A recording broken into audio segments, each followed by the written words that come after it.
Boa tarde, meu nome é Renan e minha pesquisa lida com os efeitos da privatização de aeroportos sobre a demanda por transporte aéreo no Brasil, com ênfase especial no segmento regional. O crescimento econômico, aliado com a redução do preço das passagens aéreas, impulsionou o crescimento da demanda por transporte aéreo no país, na década de 2000 e na primeira metade de 2010. Entre 2013 e 2015, a demanda por transporte aéreo no Brasil cresceu em média 10,1% ao ano. Só que esse crescimento de demanda acabou esbarrando numa infraestrutura aeroportuária inadequada e insuficiente. Capacidade insuficiente gera congestionamento, e as companhias aéreas, sendo forçadas a racionalizar recursos escassos, acabam optando por rotas mais densas, entre capitais e grandes centros, daqui para frente designadas rotas mainline. Quem acaba sofrendo com isso é a aviação regional, que tem serviços a grandes centros, cidades do interior têm serviços a grandes centros muitas vezes reduzidos ou até suspensos. O governo federal, tendo dificuldades de financiar expansões ou modernizações das estruturas existentes dos aeroportos, passa então a concessão destes para a iniciativa privada. Com isso ocorre uma mudança de paradigma no país, porque os aeroportos passam a ficar mais orientados comercialmente. Os aeroportos passam a ver tanto os passageiros quanto as companhias aéreas como clientes. A questão é que eles não têm muita influência sobre os passageiros diretamente. Os passageiros tomam as decisões dele com base nos serviços que as companhias aéreas prestam naquele aeroporto e a localização do aeroporto. E localização do aeroporto, o aeroporto não tem muito o que fazer, mas ele pode influenciar as companhias aéreas para indiretamente influenciar os passageiros. Uma iniciativa que tem ganhado espaço na literatura e já estabelecida em alguns lugares do mundo, principalmente América do Norte e Europa já há algum tempo, é a de desenvolvimento de rotas por parte de aeroportos. Tá?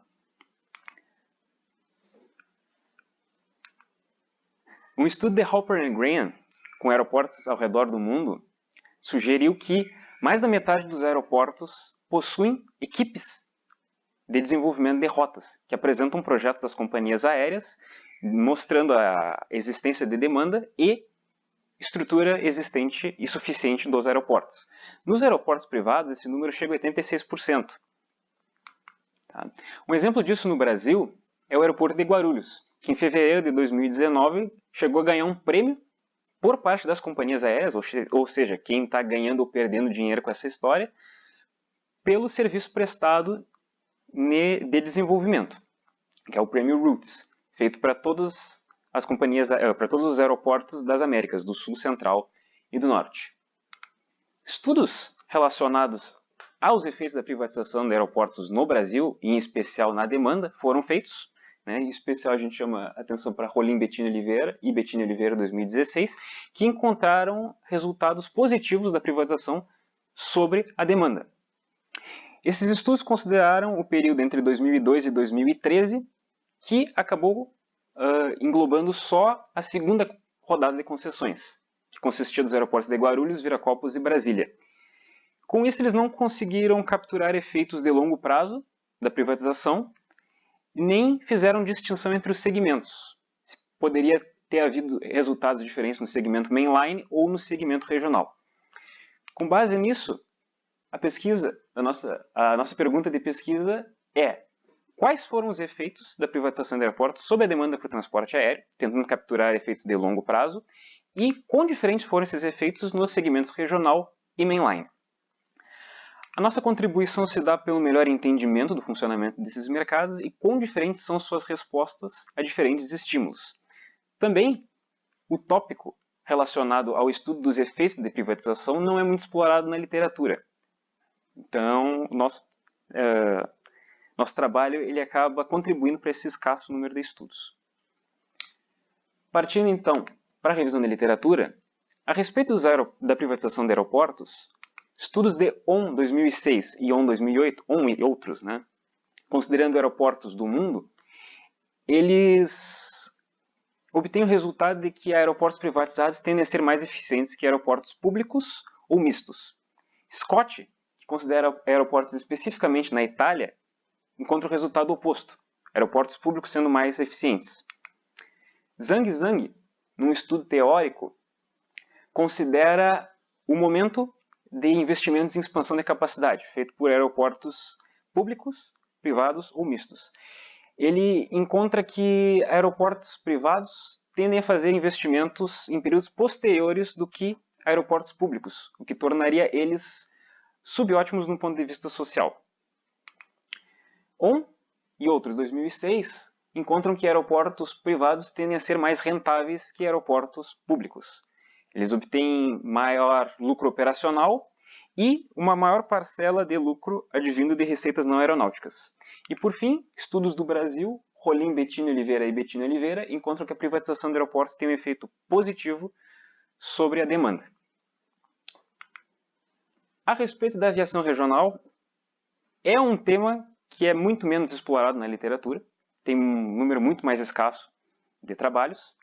Em especial, eu chamo a atenção para o trabalho de Zhang, Herol e outros, de 2017, que estuda o mercado regional na Austrália.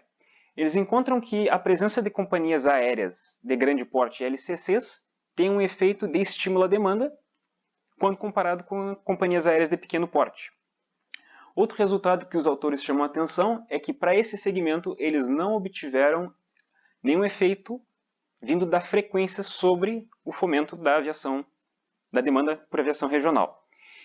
É um resultado interessante porque eles comparam com outros estudos anteriores que, ao estudar o segmento mainline, viram uma correlação da frequência com a demanda. Esse exemplo ele ilustra o quanto esses segmentos diferentes podem responder de maneira diferente ao mesmo estímulo, né, que acaba nos dando uma motivação. Tá? O nosso modelo conceitual, então, ele tenta entender quais são os determinantes do número de passageiros numa dada rota. Para isso, nós consideramos alguns grupos de variáveis. A primeira seriam características demográficas dessas rotas, que seriam os PIBs de origem e destino. Características de mercado ou características das rotas, que seriam algumas decisões feitas pelas companhias aéreas, que seria a passagem aérea, o preço dela, a frequência de voos e a capacidade da aeronave utilizada. Características de competição, que seria a existência de uma LCC presente naquela rota e a proporção dos passageiros daquela rota que utiliza o serviço de uma empresa charter.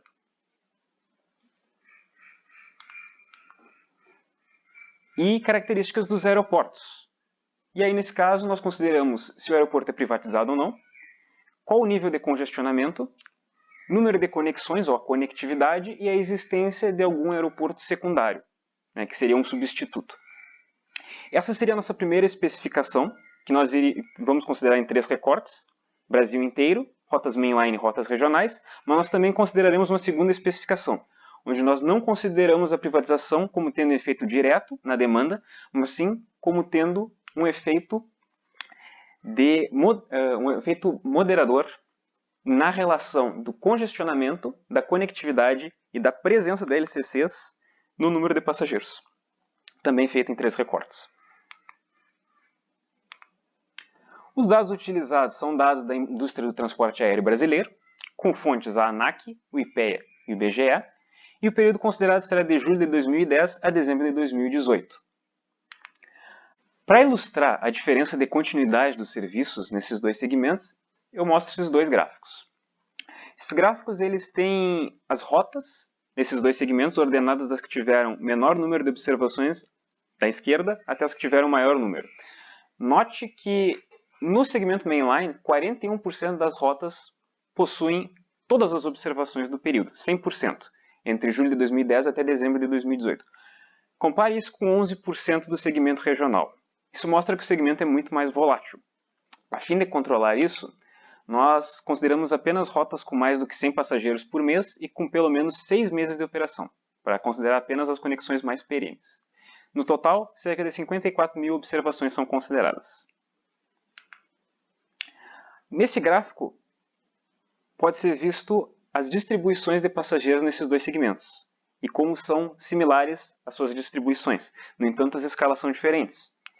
No segmento mainline, a média de passageiros por mês é cerca de 18 mil, enquanto que no segmento regional esse número é cerca de 3 mil, ou seja, 6 vezes menor. Quanto à passagem aérea, o segmento mainline é cerca de R$ 30 mais caro a passagem, com seus desvios padrões tendo basicamente o mesmo valor. Outras características são a proporção de passageiros de lazer, que é ligeiramente maior no segmento mainline, proporção de passageiros business, ou de negócios, que é ligeiramente maior no segmento regional, e também outras questões que seriam a proporção de passageiros que viaja naquela rota e já usou um ônibus naquela rota, ou já usou o próprio carro, ou de alguém, ou de outra pessoa, naquela rota. Note que no segmento regional, os números são expressivamente maiores de passageiros, apesar dos números serem pequenos nos dois, né? Eles são maiores no segmento regional da existência de modais alternativos. Tá? Chega a ser quase 2 vezes maior a proporção de passageiros na relação do ônibus e 1,5 vezes quase na relação do carro. Esses valores são obtidos numa pesquisa da FIP feita com passageiros. Nosso modelo econométrico ele considera como variável dependente o número de passageiros na rota. O modelo empregado é de um painel de dados, onde os indivíduos são as rotas e são observadas ao longo do tempo. A especificação utilizada foi de log-log para as variáveis onde essa transformação foi possível, ou seja, variáveis que assumem valores estritamente maiores do que zero. A vantagem dessa especificação é que os coeficientes são interpretados como elasticidades. A fins de correções no modelo, nós empregamos efeitos fixos de via dupla, que seriam efeitos fixos de indivíduo.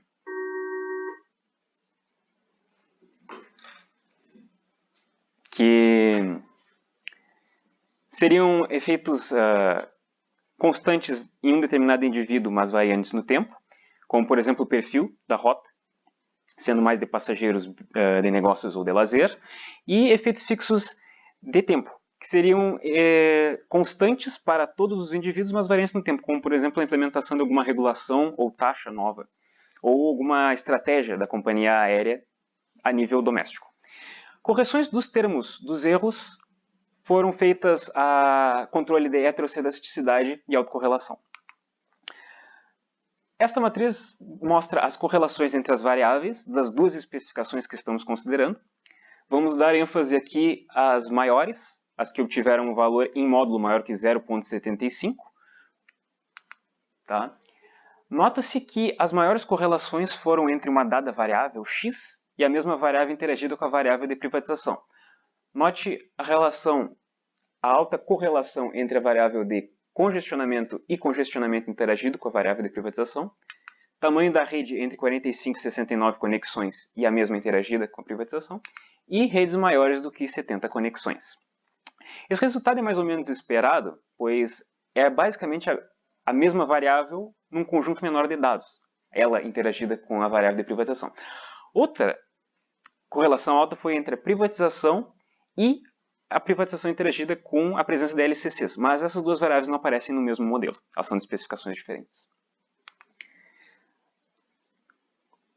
Voltando àquela questão de duas especificações, cada uma com 3 recortes, a gente teve, nós fizemos testes de multicolinearidade, e o único modelo que obteve alguma medida de multicolinearidade um pouco mais alta foi o modelo 5, que seria o recorte a nível de segmento mainline para a segunda especificação, que teve um VIF de uma variável no valor de 15.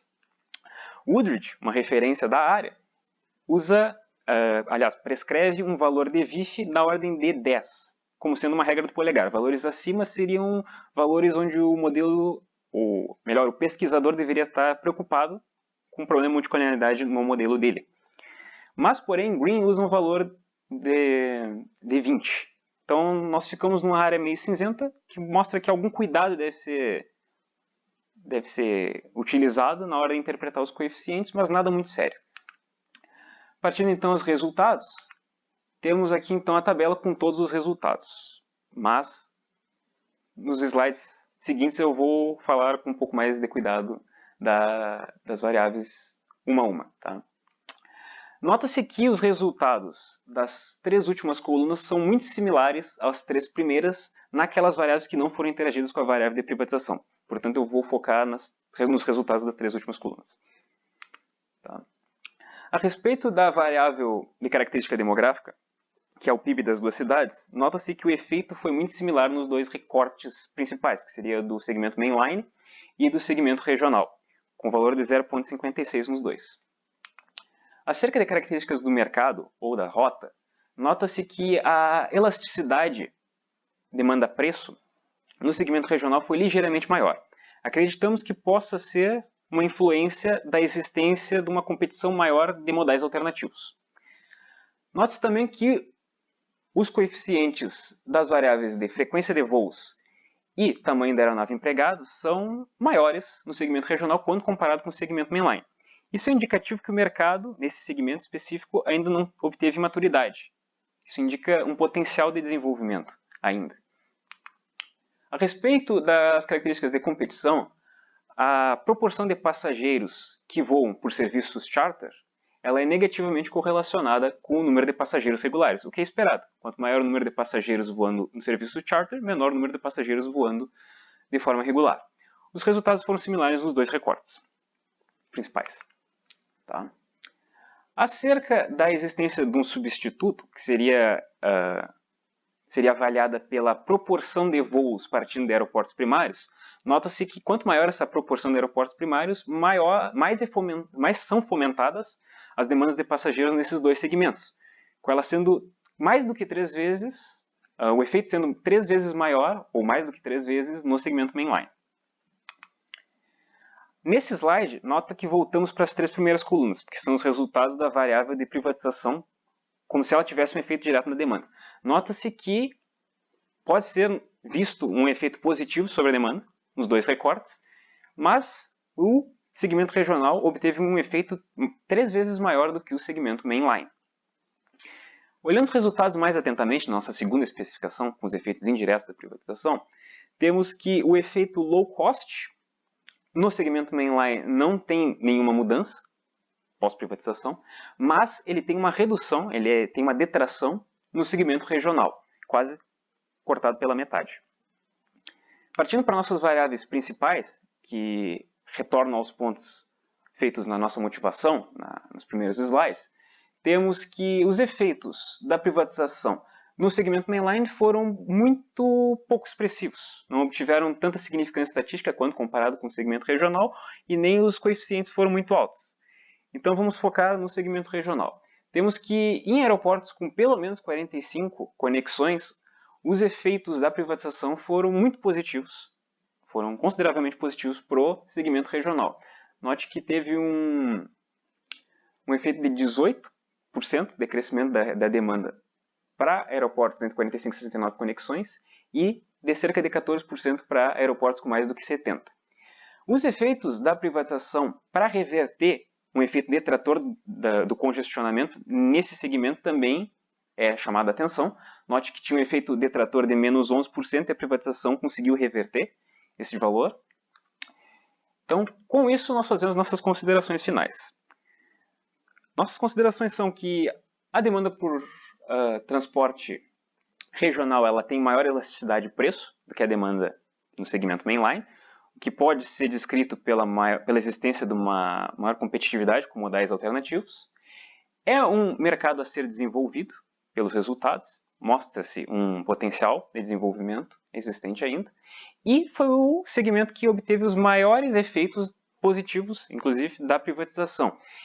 Em especial na forma como a privatização se relaciona com a conectividade do aeroporto e com a redução do nível de congestionamento.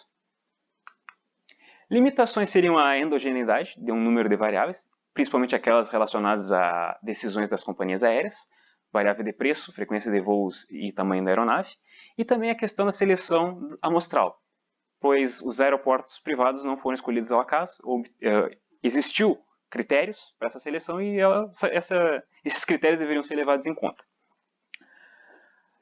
Buscar evidências anedóticas do desenvolvimento de rotas por parte de aeroportos no Brasil, como é que anda, qual é o nível de desenvolvimento desse tipo de iniciativa, e rastrear os momentos exatos dos investimentos em infraestrutura para tentar entender melhor como foram esses efeitos por parte dos aeroportos. Como que isso contribui para esse efeito positivo observado por parte dos aeroportos privados. Mais detalhes podem ser obtidos na página do projeto no ResearchGate ou pelo meu e-mail com alguma dúvida, sugestão e etc. Sem medo de entrar em contato, por favor. Tá? Muito obrigado. Era isso.